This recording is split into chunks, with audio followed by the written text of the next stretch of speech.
Bonjour à toutes et à tous. Merci d'être venus. Espérant que tous ceux qui ne sont pas là sont partis à Notre-Dame-des-Landes ou ailleurs dans d'autres manifs, soutenir les cheminots et les étudiants. Voilà, je voulais un petit clin d'œil à ce qui se passe en ce moment, puisqu'il y en a qui disent que ça... On fête bien les 50 ans de 1968. Enfin, on commence, quoi. Ça a un petit air... un petit parfum, peut-être. On ne sait pas ce que ça va donner. Donc, je me présente. J'ai écrit qu'un seul livre, c'est celui-là. Je pense que ce sera le seul que j'écrirai dans ma vie. Et c'est un récit personnel, mais militant aussi, sur tout un parcours sur plusieurs dizaines d'années. Alors, mon parcours, en fait, il part de 68, justement. Je dis que 1968 a changé ma vie. En mai 68, j'étais lycéenne au lycée Hélène Boucher à Paris, dans le 20e. J'allais avoir 18 ans, parce que je suis de juin, donc j'avais pas encore 18 ans. J'étais en première, parce que j'avais redoublé ma seconde. Et j'étais déjà en couple avec un jeune homme qui, lui, était au lycée Henri IV, au quartier latin. Et donc, on était un peu sensibilisés aux questions... un peu politique, mais assez large, pas tellement en fait. Mon compagnon, il voulait qu'on aille vivre à Cuba, parce qu'il y avait un grand engouement pour Cuba dans les années 60. Et puis survient cette grève, ce mouvement des étudiants, qu'on suit évidemment avec grand intérêt, l'occupation de la Sorbonne, et puis le fait que ils sont virés de la Sorbonne, un peu comme aujourd'hui. Hein. Et il y a un mouvement après le 10 mai. Moi, je vais au quartier latin, je pense, avec mon compagnon, et je participe même à la nuit des barricades du 10 mai. Et les lycées, eux, je pense qu'ils se sont mis en route aussi à partir de ce moment-là.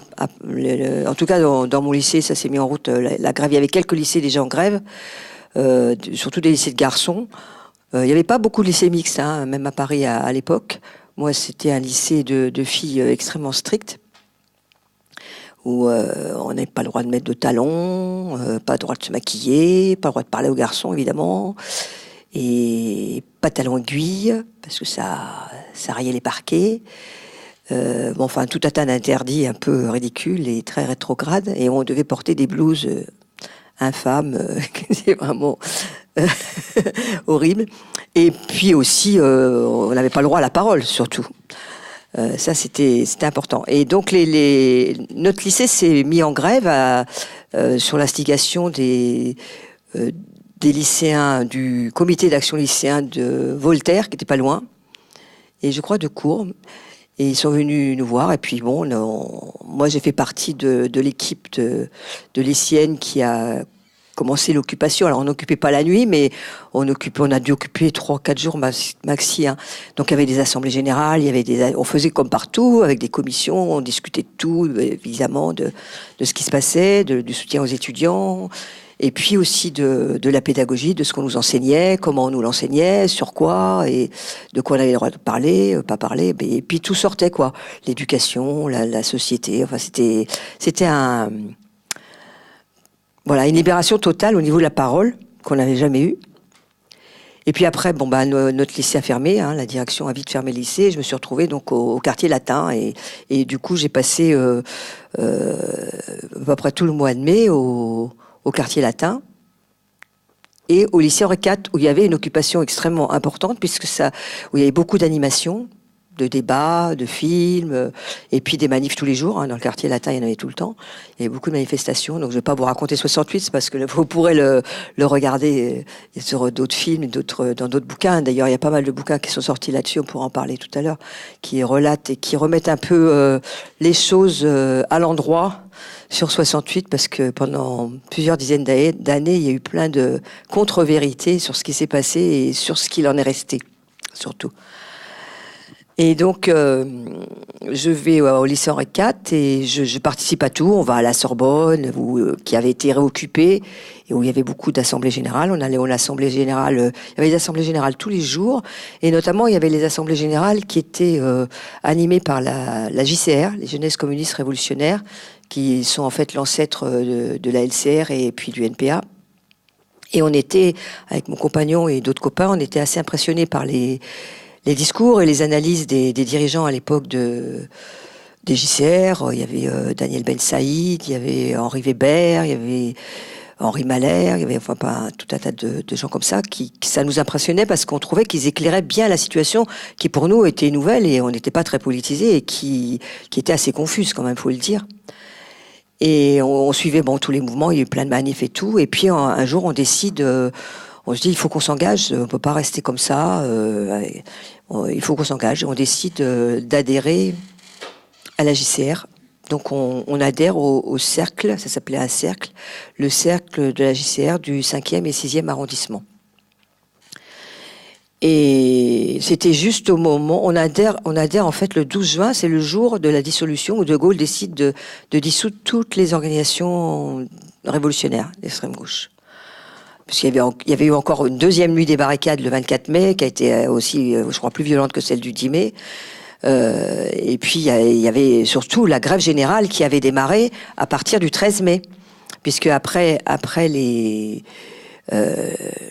incarcérations de centaines d'étudiants, les syndicats au niveau national ont dit on peut pas laisser les mouvements syndicaux étudiants avaient effectivement discuté avec les syndicats de salariés et il y a eu un appel à la grève, une grande manifestation le 13 mai et puis c'est de là que sont parties les grèves le 16-17 mai je crois, ils ont commencé à démarrer les grèves surtout dans les grandes entreprises mais ça a été du jamais vu. On dit entre 7 et 10 millions de salariés en grève. Toutes les entreprises, quelles qu'elles soient, pas seulement les grosses, mais aussi les petites entreprises, les magasins. Et c'était une déferlante sur toute la France. Il y avait un ras-le-bol, il y avait un mécontentement très fort sur la question des conditions de travail, des salaires, de la vie en général, et des droits aussi. Donc, voilà. Et donc, il y avait une situation explosive. Et déjà au mois de juin, c'est le 30 mai, De Gaulle qui avait failli un peu son pouvoir chancelait puisqu'il avait disparu à un moment et il y avait vraiment une crise de pouvoir. On se disait est-ce qu'on n'est pas au bord d'une situation révolutionnaire, pré-révolutionnaire, où le gouvernement peut tomber. Mais il avait repris la main en proposant, le 30 mai, il y avait une grande manif, et il avait proposé de dissoudre l'Assemblée nationale et de faire des élections. Et évidemment, les partis de gauche sont tombés dans ce piège. Nous, les révolutionnaires, on disait que c'était un piège électoral. Et finalement, avec les syndicats majoritaires CGT, moins la CFDT, mais ont quand même essayé de faire reprendre le travail aux salariés. Ça commençait tout de suite après, justement, y compris avec la dissolution des organisations révolutionnaires. Et il y a eu ces événements à Renault-Flins, mais il n'y a pas eu que à Renault-Flins, où il y a eu des affrontements avec les CRS, il y avait eu à Sochaux, et puis dans d'autres boîtes aussi, où mon compagnon était allé un petit peu avant, je crois, Nicolas, qui a écrit d'ailleurs un livre, un des seuls livres sur Renault-Flins, parce que moi j'ai écrit le deuxième et lui il a écrit le premier en 78, qui s'appelle Flins sans fin, qui est sorti en 78 aux éditions Maspero, où il raconte aussi ce qu'il a vécu dans l'usine de Flins. Et donc il y a eu les événements du 10 juin, je crois, c'était le 10 juin, où les CRS avaient évacué les grévistes qui occupaient l'usine, et il y avait eu des affrontements avec les ouvriers, et les ouvriers avaient appelé les étudiants. Et il y a eu des bagarres très importantes dans la ville, à Aubergenville, à Élisabethville, autour de l'usine, avec vraiment des affrontements assez importants entre ouvriers, étudiants, lycéens et les CRS. Et il y a un jeune lycéen, Gilles Totin, qui était poursuivi le long de la Seine jusqu'à Meulan et qui a visiblement été plus ou moins poussé dans la Seine. Il savait pas nager et il s'est noyé.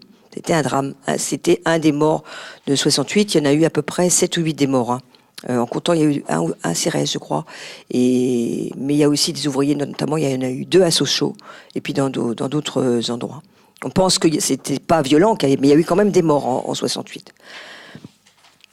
Et donc, nous, dans ce cercle où on avait adhéré JCR il y avait une jeune femme qui était allée là-bas et qui avait pris des contacts. Elle s'appelait Annie, elle était professeure. Elle avait pris contact avec il y avait un comité d'action à Aubergenville qui soutenait les grévistes et qui essayait d'organiser la population pour soutenir les grévistes à Renaud-Flin.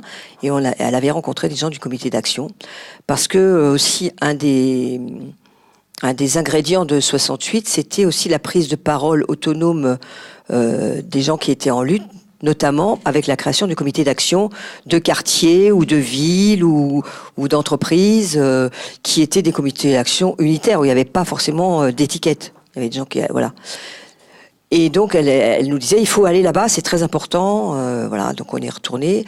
Et puis voilà. Et puis il y a eu après, bon là il y a eu la rentrée, tout le monde est rentré dans le rang. Les élections évidemment ont donné un résultat avec une chambre de députés bien bleus, hein, et pas du tout rouge, voilà. Donc c'était voilà, mais il y avait eu quand même des acquis avec les accords de Grenelle, qui avaient eu des avancées au niveau augmentation du SMIC, augmentation de 35% le SMIC, augmentation près de 10% des salaires, le droit syndical avec la création de la section syndicale. Une semaine de congés payés. Enfin, il y avait eu quand même pas mal d'avantages qu'on a gardés, hein, qui sont encore aujourd'hui. Bon, les salaires, c'est vite rattrapé, mais en ce qui concerne les droits, ça a été des avancées importantes. Donc, ça reprend. Je pense qu'à Flins, ça a dû reprendre vers le 17 ou 18 juin, je crois. Ça a été dans les dernières usines à reprendre à Flins, parce que les ouvriers ont réoccupé après les bagarres avec les CRS, il y a eu un tel choc social avec ce jeune qui était mort, c'est que les CRS sont partis. Mais les ouvriers ont réoccupé avec les syndicats. C'était essentiellement CGT et CFDT. Et donc nous, on était dans cette organisation qui était devenue JCR, qui s'est transformée en Ligue communiste, en fait, parce que l'organisation de jeunesse avait donc grandi et s'était transformée en Ligue communiste. Et il y avait des débats sur qu'est-ce que c'était que ce mouvement, qu'est-ce qu'il fallait faire, comment s'implanter, comment grandir.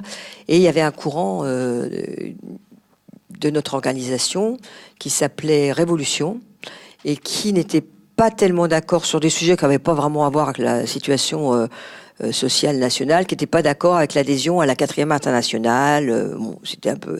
Et puis qui était aussi un peu attiré par ce qui se passait en Chine, avec la révolution culturelle, avec le fait d'aller vers le peuple, d'écouter les gens, de faire des enquêtes, etc.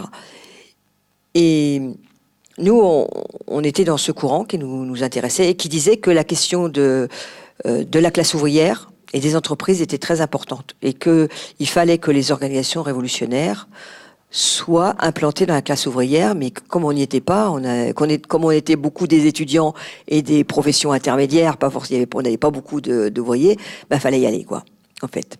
Ce courant est donc sorti de la Ligue communiste. Il s'est appelé au début Révolution, et puis après, il s'est appelé Organisation communiste des travailleurs, ce qui n'est pas anodin. C'est vraiment l'idée, voilà, on était des vrais communistes, pas les communistes comme le PC qui était sous l'influence encore de l'Union soviétique, Staline, etc. Donc c'était vraiment le retour aux sources du vrai communisme, mais avec un côté aussi internationaliste et un côté beaucoup plus évidemment ouvert sur d'autres domaines de la société.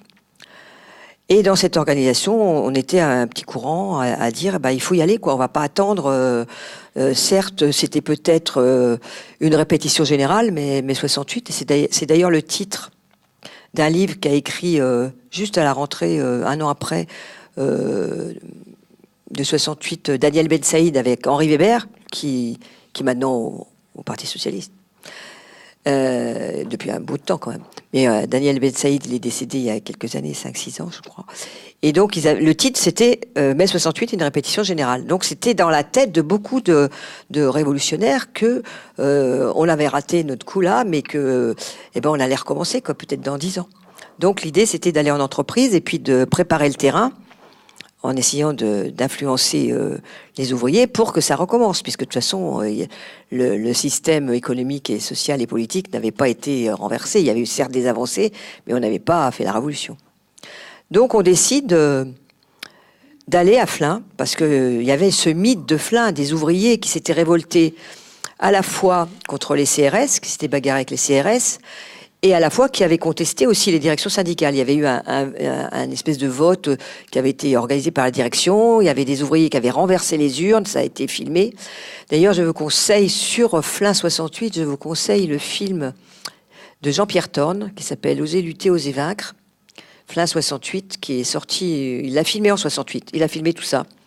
Et il était jeune étudiant en cinéma, et je crois que ce film va passer plusieurs fois à la Cinémathèque de Paris, là. Il faut regarder les dates, mais et c'était il était maoïste, donc ce jeune homme, il est devenu un cinéaste, un documentariste assez important. Évidemment, quand on regarde le film, les images sont assez exceptionnelles, les images. Mais les textes, c'était des pancartes Mao, avec tous les citations de Mao, de Staline, etc. Donc on rigole aujourd'hui quand on voit ça, ça peut dépasser. Mais ce qui est important, c'est la façon dont il a filmé les ouvriers en grève et les ouvriers qui s'organisent dans l'entreprise et qui discutent avec les syndicats. Il y a un affrontement important avec les dirigeants syndicaux, notamment la CFDT, qui ne voulait plus occuper, d'ailleurs, parce qu'ils pensaient que la CFDT pensait, bon, c'est un autre débat, qu'il ne fallait pas avoir une occupation minoritaire. Donc, ouais, c'était un aparté sur le film de Jean-Pierre Thorne que je vous recommande, qu'il a lui-même d'ailleurs pas mal renié, parce qu'entre-temps, il avait changé, évidemment, beaucoup de militants maoïstes ne sont pas restés maoïstes et ont évolué différemment. Mais là, il le repasse en expliquant ce qui s'est passé. Ça n'enlève rien à la qualité du film. Donc, on se dit, il faut y aller, quoi. Et on était un petit groupe. Et il y a un certain nombre de membres de notre organisation qui décident d'aller dans certaines entreprises, pas mal, des petites, des grandes. Et nous, avec mon compagnon et d'autres copains, on se dit, on va aller à Renault-Flins, puisqu'on était déjà allés. En tout cas, mon compagnon était déjà allé, on avait des contacts, on va aller là-bas et on va arrêter nos études. Moi, j'avais commencé, après, j'ai passé mon bac en 69, donc un bac très dur, parce qu'en 68, il avait été plus ou moins donné, parce que c'était une moyenne des notes de l'année. Celui de 68, donc il avait été quasiment donné, mais celui de 69, ils l'ont fait bien corser le baccalauréat. Et puis, je savais pas trop quoi faire. J'avais l'idée d'être professeur d'histoire parce que j'étais forte en histoire ou en philo, ou être journaliste. J'avais pas tellement d'idées de ce que je voulais faire. Et j'ai donc fait une année de philo à Sancier et une année d'histoire à Jussieu. Voilà. Mais bon, en fait, comme on était engagé de façon militante, on faisait que militer à la fac. En fait, j'ai rien fait. J'ai eu quasiment aucune unité de valeur, donc j'ai rien validé. En fait, j'avais que mon bac en poche. Donc voilà. Donc on décide d'y aller. Donc et on était une bonne vingtaine à y aller, parce qu'on y allait avec d'autres qui allaient s'installer aussi dans d'autres entreprises de la vallée de la Seine, parce qu'entre Poissy et Beaunières, il y a beaucoup d'usines. Notamment autour de Mantes-la-Jolie, il y avait beaucoup d'usines. C'était une zone, beaucoup moins maintenant, mais c'était une zone très industrialisée. Alors, il y avait des copains qui étaient allés s'installer, qui étaient allés à la Cellophane, à Dallop, au Profil, au Mureau. Et nous, on avait décidé d'aller à Renault-Flins. Mais avant d'aller dans l'usine, il fallait qu'on se fasse un petit passé ouvrier, parce qu'on n'avait que notre CV d'étudiant. On avait fait des petits boulots, mais... Donc, on va travailler, on s'installe là-bas. On est accueilli par un couple de personnes dont je parle dans mon livre. Il y a moi et Simone qui habitaient à Élisabethville et qui nous hébergent. Et après, on trouve je raconte dans mon livre, une maison qui n'avait pas ni eau ni électricité à côté des Pônes.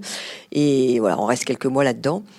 Et Nicolas trouve un boulot dans une petite usine de colle à Nézel, je crois, pas loin, à côté des Pônes. Moi, je cherchais du travail, je ne trouvais pas. J'en ai trouvé à Gringoire, je raconte un peu l'histoire, une usine de biscottes à Mantes-la-Ville. Et puis après au Profil, et puis à Renault-Flins, finalement, je suis embauchée. Et voilà, le 3 mai 1972. Et Dominique va lire un petit peu. J'y suis, ça y est, mécanicienne. Quoi? Vous ne savez pas coudre la machine? Me dit surpris et un peu agacé le contremaître de mon équipe qui m'amène du bureau d'embauche à l'atelier de la couture. On va vous mettre en préparation alors. Je sens déjà qu'il va falloir filer doux. Ouf, mon ignorance de la couture sera donc tolérée pour le poste très simple que je vais occuper au départ. On était encore dans une période d'embauche continue à Renouflin. Voulant augmenter mes chances d'être embauchée dans l'atelier où il y avait le plus de femmes, j'avais déclaré que je savais coudre à la machine, alors qu'il n'en était rien. Donc, lorsqu'on m'amène le matin du jour J de mon embauche, le 3 mai 72, à l'atelier de la couture auquel je suis destinée, un gros coup de stress m'envahit et je panique qu'on découvre mon mensonge sur mes capacités. Date et émotion inoubliables. Je n'étais déjà pas très à l'aise avec mon bluff lorsque la visite médicale obligatoire d'embauche, le médecin m'avait fait entendre que ce serait bien pour la couture. Plus encore, lorsque je découvre l'immensité de l'atelier et tous ces yeux sur ces visages de femmes qui me regardent avec curiosité. Dans la plupart des usines de montage d'automobiles, les femmes sont peu nombreuses, souvent autour de 10% des effectifs. À Renouflin, en 72, elles sont donc 2400. On leur réserve des postes où sont requises les qualités dites féminines, souvent en rapport avec leur rôle ménager dévolu dans la famille et dans la société. Ainsi, la couture, traditionnellement enseignée par leur mère ou dans les lycées de jeunes filles, afin de devenir de parfaites maîtresses de maison, est censée exiger et développer précision, dextérité, minutie, alliée à la rapidité. Ce n'est pas mon cas. Bien qu'étant fille de couturière à domicile et ayant suivi les cours de couture obligatoires au lycée, je suis incapable et même j'ai horreur de coudre à la machine. J'ai certainement trop vu ma mère souffrir de ce travail qualifié mais ingrat et peu payé, passer des nuits blanches à terminer des vêtements pour des clients exigeants sur les délais. Ainsi, ironie du sort, je vivrai aussi en couture d'autres formes d'exigence de travail. La couture est comme une usine dans l'usine, déjà impressionnante par sa taille et sa superficie. C'est la plus importante concentration de femmes à Renouflin. Elle est située à la sellerie. L'atelier, nommé 58-56, fait partie du département 58, de même que celui des carrousels de siège, le 58-57 au rez-de-chaussée. La couture se trouve au milieu du deuxième étage de la sellerie du département 64, où est réalisé le montage de l'équipement des accessoires intérieurs et extérieurs de la voiture, l'habillage en quelque sorte. De loin, après avoir passé une zone de stockage, on entend déjà le bruit sourd des machines, puis, à l'approche, de plus en plus fort. Les vitres n'éclairent pas assez. Les néons au plafond donnent une lumière blafarde en plein jour. On découvre plusieurs centaines d'ouvrières assises devant leur machine à coudre, alignées en rang d'oignons, à perte de vue. L'effectif total est de 550 ouvrières, réparties entre l'équipe en horaire de normale et les deux équipes alternées dites des 2-8. Une semaine, on travaille du matin de 5h45 à 14h05 et la suivante de 14h05 à 22h30. Le premier jour, je suis en normal, mais après, ce sera l'équipe des 2-8. Le samedi, on bosse de 5h45 à 11h45. La semaine de travail atteint alors 47 heures, celle du soir, 41 heures, soit une moyenne de 44 heures par semaine. On aperçoit d'abord les ouvrières du montage des housses finales, de part et d'autre de 2 tapis roulants d'au moins 80 mètres de long. Puis on arrive au secteur de la préparation des petites pièces de tissu, où les ouvrières sont en rangée, les unes derrière les autres, et sur tournant le dos comme à l'école. Ce sont toutes des mécaniciennes. Cette qualification sera donc inscrite sur ma fiche de paie. Les mécaniciennes monteuses, dont le travail est plus complexe, sont payées en indice de coefficient plus cher qu'à la préparation, où les salaires sont parmi les plus bas de l'usine. Coefficient 165, juste après le coefficient d'embauche, le 155.